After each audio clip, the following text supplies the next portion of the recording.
aprendizaje continuo, capacitaciones, motivaciones, pausas activas, etcétera, etcétera. Pero son situaciones que llevan a que el colaborador de cierta organización se sienta a gusto. Y no como muchas veces nos pasaba que nos encontrábamos a alguien en la calle, ¿qué más, mi hermano? ¿Cómo estás? ¿Cómo va todo eso? No, hermano, cansado de ese trabajo, no veo la hora de que llegue el fin de semana. Hombre, si usted está así en la empresa, ¿para qué está en la empresa? Busque otro trabajo.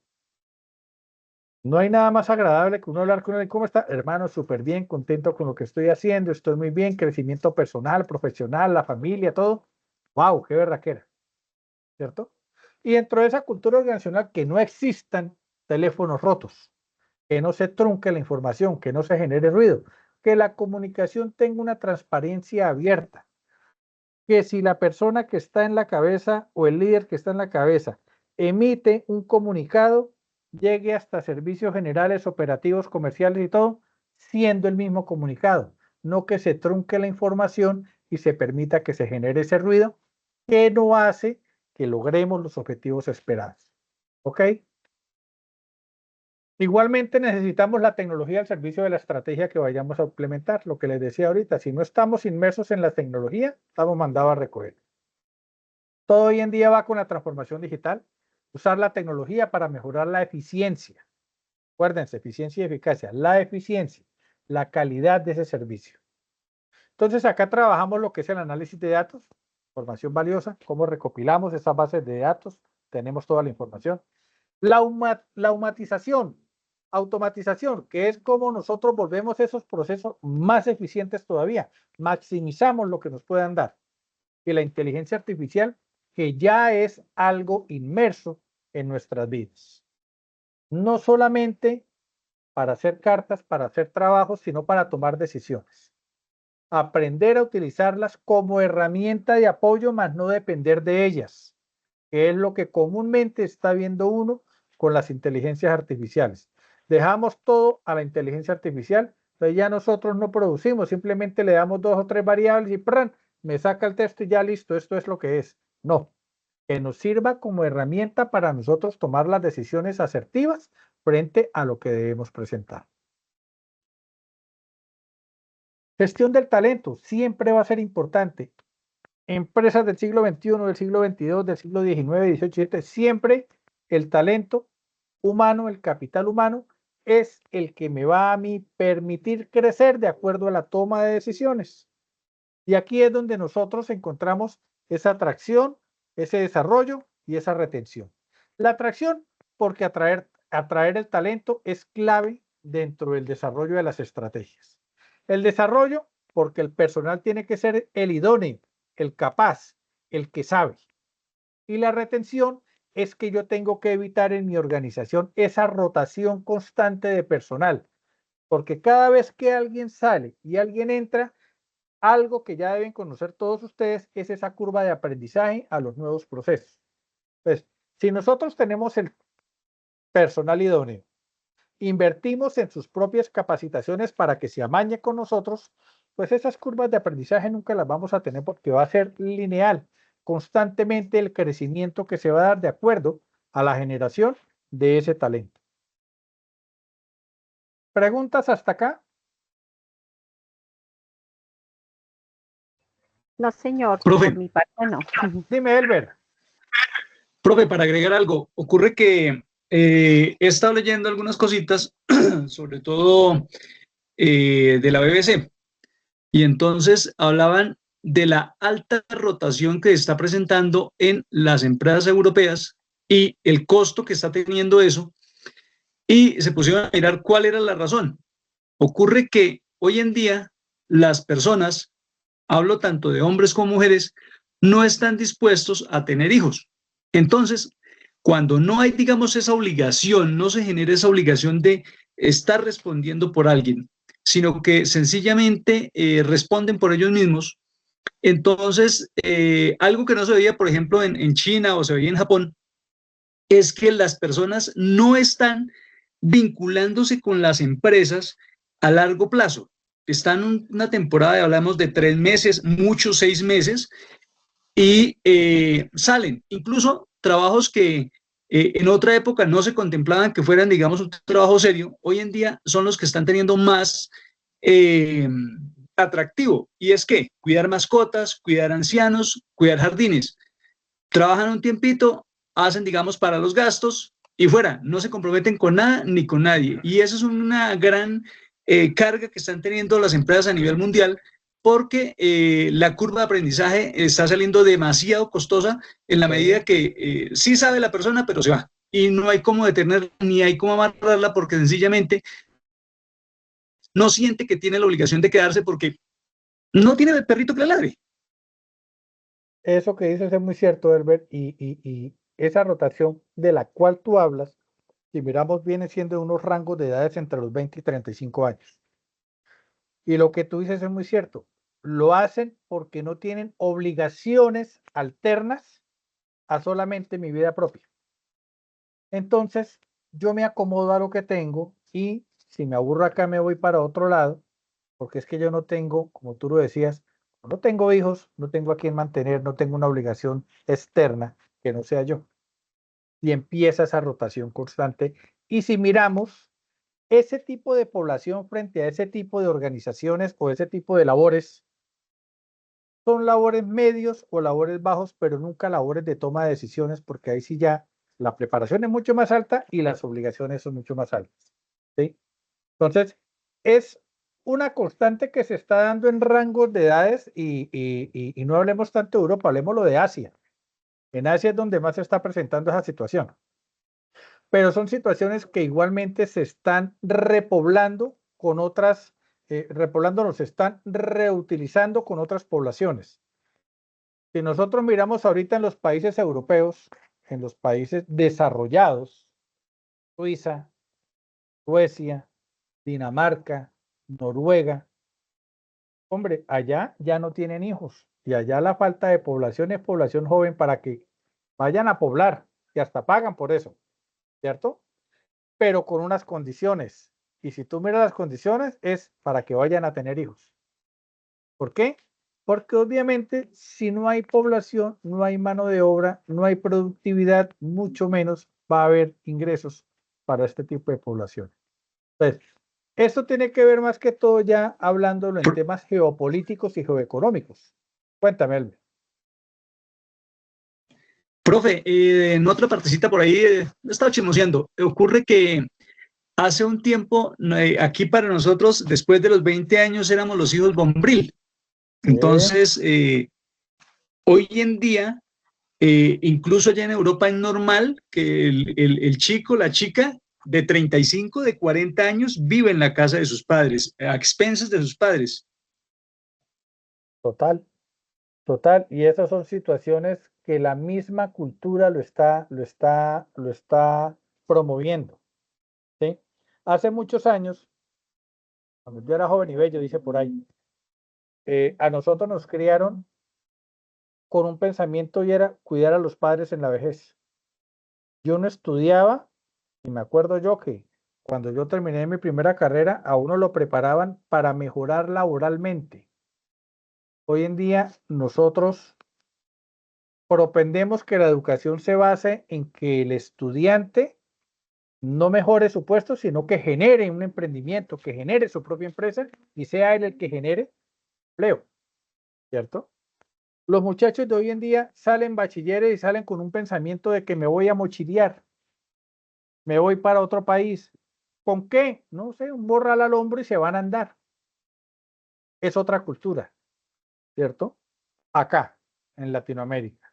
En Europa ya es distinta, como tú dices, ya esa cultura que tenían de salir de sus sitios ya pasó, ahorita no, ahorita es la cultura del ocio, la cultura de la dejadez, porque eso sí se ve en Europa, en Italia es igual. Nosotros haciendo unas comparaciones socioorganizacionales en comunidades estratos medios, es impresionante, ya nadie quiere trabajar.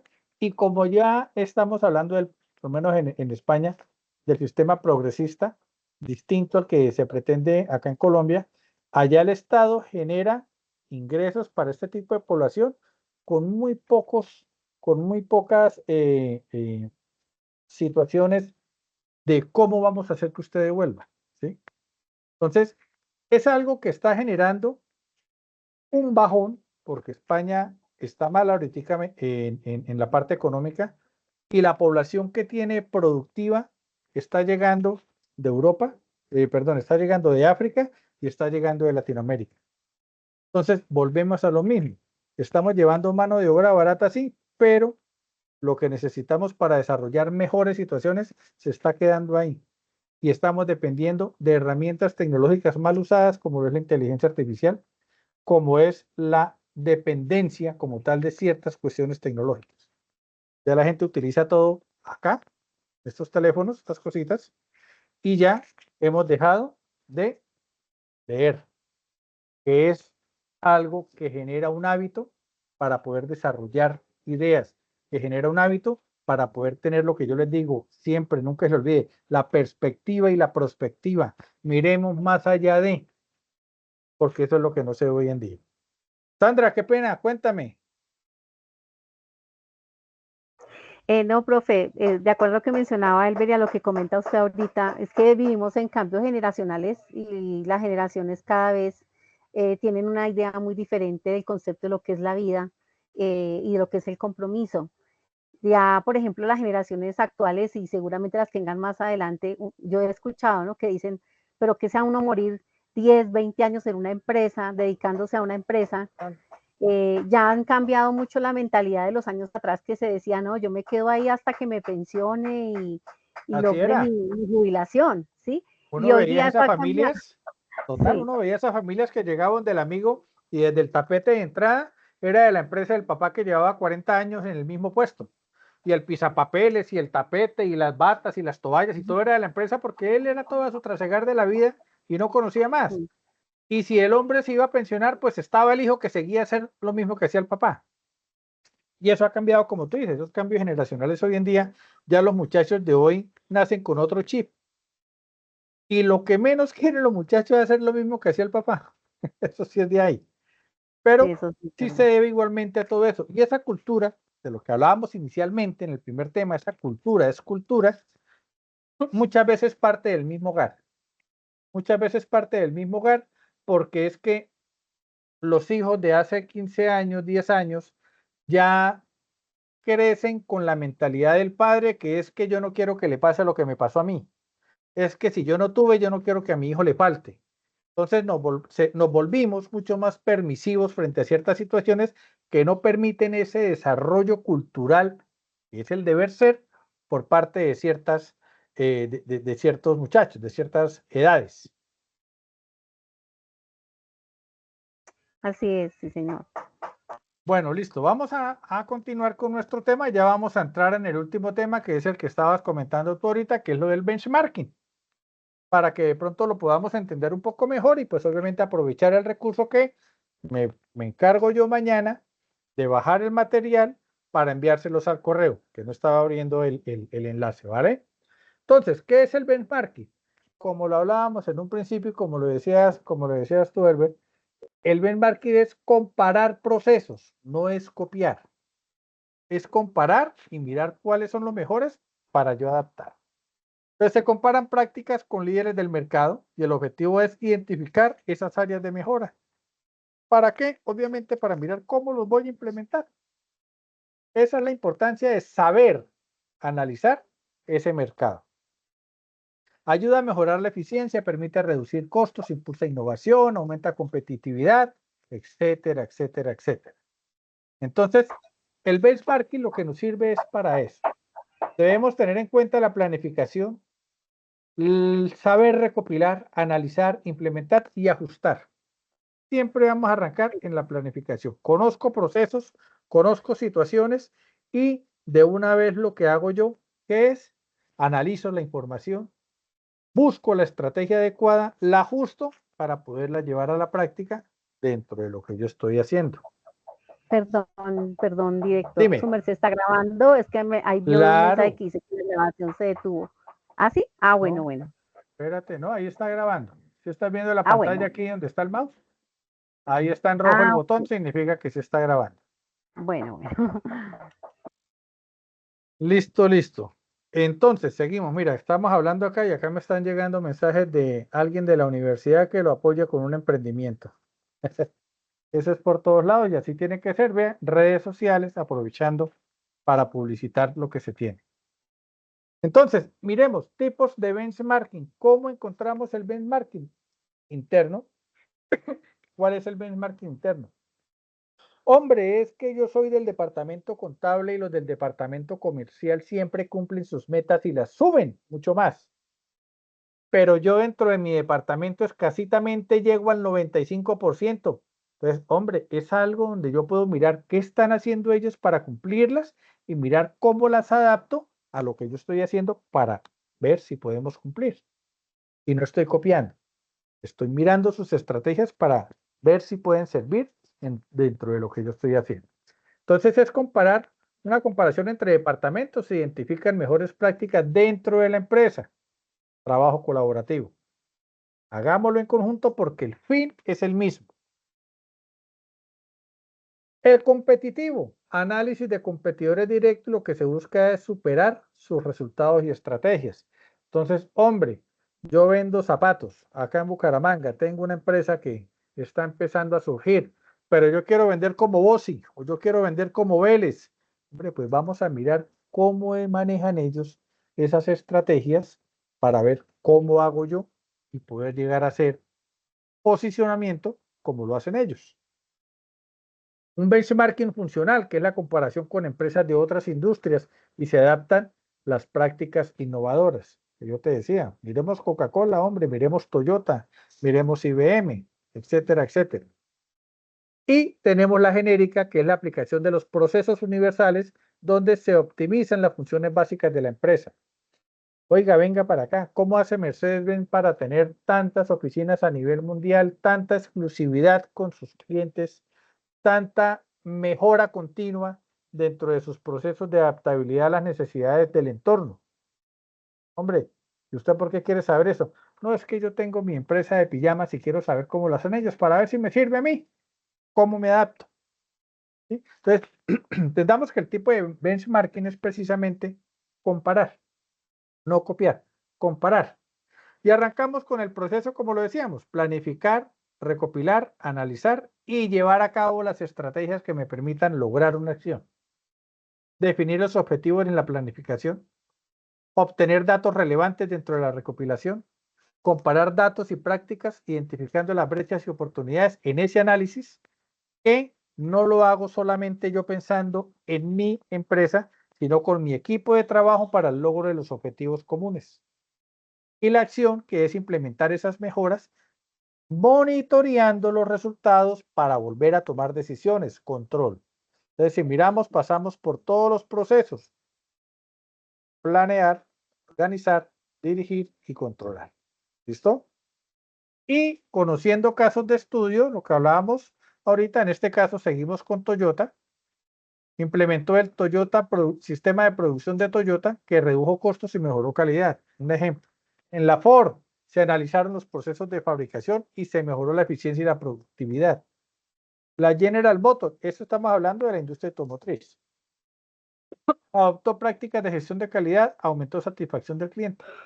Entonces, cada una de estas situaciones nos lleva a eso, y si vemos las tres, van encaminadas a la satisfacción del cliente. No solamente a la mejora interna, sino a la mejora externa. Porque un cliente contento me trae 3 clientes nuevos.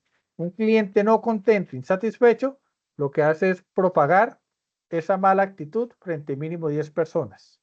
Entonces, esas son situaciones estratégicas que debemos tener en cuenta. Y para buscar herramientas para un buen benchmarking, pues volvemos a lo mismo dentro de la gestión del conocimiento y las industrias del siglo XXI. Análisis de datos. Mire, el análisis de datos es fundamental. Manejar todos los datos estadísticos, mirar esos patrones que se van presentando cada vez que algún pico me va marcando dentro de esas estadísticas. Las tendencias hoy en día son fundamentales en la toma de decisiones. Una mala decisión basada en la tendencia puede llevar a pique a cualquier empresa. Encuestas y entrevistas para un benchmarking es cómo obtengo yo esa información directa tanto de empleados y clientes para evaluar las satisfacciones de ellos. Antes nos importaba solamente vender. Hoy en día vendemos con la intención de retener al cliente. Entonces no es solamente el servicio preventa ni venta, sino el servicio postventa, que muchos no lo saben manejar porque se vuelven intensos, con llamadas, con correos, con mensajes, etcétera. Entonces hay que saber manejar igualmente, tomando estrategias para saber la evaluación de la satisfacción de mi cliente, que me sirva a mí obtener una información real y veraz para saber tomar decisiones. Y obviamente otras son las visitas a las empresas que nos permiten observar los procesos en persona, identificando esas prácticas innovadoras. Algo que me gusta hacer mucho a mí cuando estoy yo haciendo las visitas empresariales es precisamente eso, mirar el clima organizacional, porque el clima organizacional me permite a mí perspectiva, mirar más allá de lo que les decía, de saber si los resultados en esa empresa son favorables o no son favorables antes de ver cualquier estado financiero. Cuando uno llega a una empresa, que es una empresa muy agitada, donde la gente corre, donde se ven caras largas, donde se ve que la gente no está conforme, es una empresa que no comúnmente está cumpliendo sus objetivos primarios. Pero cuando uno llega a una empresa donde se nota el desarrollo de habilidades blandas en su personal, dice uno, por lo menos esta empresa va cumpliendo con su cometido. ¿Por qué? Porque hay un sentido de pertenencia y de pertinencia frente a esos objetivos esperados. Se notan, se notan. Ustedes que cada uno de ustedes estará en un sitio laborando o lo ha estado, se dan cuenta de eso. Se dan cuenta que cuando hay un cumplimiento por un excelente clima organizacional, las cosas fluyen. Pero cuando se generan esos teléfonos rotos y no hay entendimiento entre un departamento y el otro, siempre las cosas van a estar no tan favorablemente. Y para terminar acá con el benchmarking, podemos visualizarlo como algo esencial porque nos sirve para mejorar el rendimiento de las empresas y ser competitivos. Nos sirve porque hay que implementar un proceso continuo, aprender muy bien de esas primeras situaciones de benchmarking que hagamos para adaptarnos a los cambios del entorno y optimizar los resultados. Y nos sirve para visualizar cómo debemos definir los objetivos, recopilar datos, analizarlos para después implementarlos en las mejoras que nosotros detectemos dentro de nuestros procesos. Entonces, apreciados estudiantes, esta era la primera presentación de nuestra web conference, dentro de la cual no solamente vimos lo que se iba a realizar en el proceso de la segunda fase, sino que indagamos un poquito más acerca de los temas que estamos trabajando dentro de la bibliografía. Yo espero que hayamos dado un entendimiento un poco más claro acerca de cómo vamos en ese paso a paso del curso de gestión empresarial y pues que obviamente la idea de acá no es solamente apropiarlo, sino empezar a mostrarlo en lo que estamos haciendo. Hablábamos ahorita, la praxis. La praxis es que los conocimientos adquiridos, pues obviamente los pongamos en práctica y podamos hacer réplica de esos conocimientos que adquirimos en nuestro entorno. Preguntas, observaciones, dudas, mucho tiempo, estuvo bien, entendimos.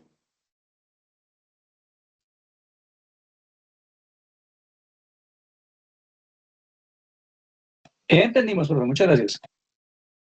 Perfecto, Elber. ¿Alguien más quiere dejar alguna opinión? Para mí estuvo bien, profe. Muchas gracias. Jairo, muchísimas gracias a ti.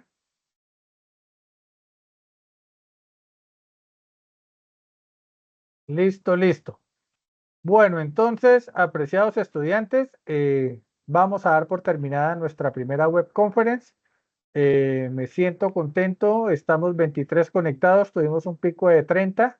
Me parece fabuloso para hacer nuestra primera web. Igualmente lo que les digo, el día de mañana yo espero ponerme al día con esos enlaces que no están abriendo. Les voy a enviar el material que vimos hoy y obviamente la grabación de esta web conference va a quedar en el foro de opiniones y se las voy a compartir perdón, por el correo interno y el correo institucional para que obviamente todos puedan tener acceso a él. ¿Listo?